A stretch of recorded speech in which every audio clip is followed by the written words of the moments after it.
I'm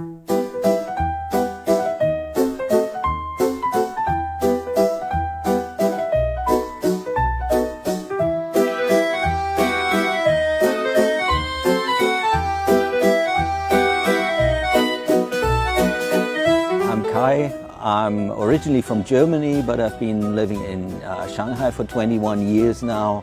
I'm by background a PhD chemist, but why I'm here today is because I like watching birds and taking photos of birds. At some point I just read about people liking birds and watching birds, so I started looking for them a little bit in the neighborhood. And then I took some photos of them with a cheap camera and found that interesting, and then it just escalated from there, so that now I really spend a lot of time on that.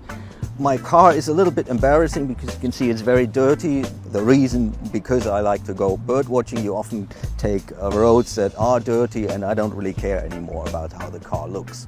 What you can see inside is there's a foldable bike inside there, because some of these places you can only get to by a bicycle. In the back there's a lot of birding stuff. Sometimes I get stuck in the mud, so I have these plastic things to get me out of the mud. I have food here, like these heat up rice things. I have spare clothes because sometimes I get wet. I have some things like strings to pull the car out of the mud if necessary. And I have some things to prepare to hide myself from birds, like some camouflage nets and stuff. I would say there are 3 places I really like in Shanghai. In winter I like to go to Chongmingdongtan. That is where you can find cranes and raptors. And another place for winter is Tianmashan. That's where some birds, forest birds, winter that are hard to see elsewhere. In summer, particularly during migration, Nanhui is a great place. There is this thing called the Southeast Asia Pacific Flyway, which is essentially a migration route that the birds take when they breed in the north and spend the winter in the south. And Nanhui is on the coast and it lies on this flyway, so you have a lot of species that are usually not in Shanghai but on migration just for a few days. They pass through that because it's on that flyway. That makes it very interesting. I love owls, so there's something called the Oriental Scops owl, Hung Jiao Xiao, I think in Chinese. That's a very cute little bird. I love cats, and I have 13 cats at home, all ex-homeless cats. And of course, if you look at owls are sort of the equivalent to cats, and even in the Chinese name Mao Ying, which is kind of my favorite Chinese word, because I think it's such a cute name to give owls.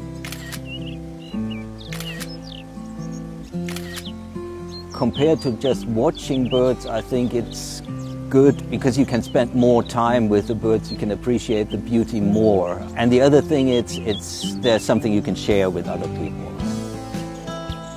I have 2 different websites. One is one where I just post my photos, just if you want to look at beautiful bird photos, that's one thing.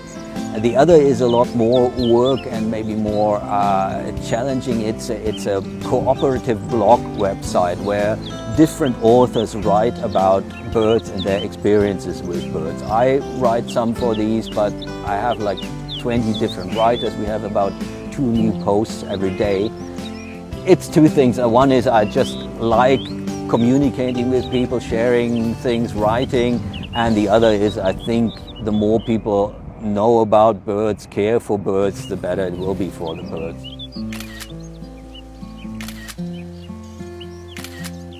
To say something positive, what is good, they have this hotline when sometimes I report like there's people catching birds with a net and so on. I call them, or I ask some Chinese friend to call them, and they react very quickly. And there has been a lot less catching of birds in Shanghai. I've seen some of these habitat cleaning activities.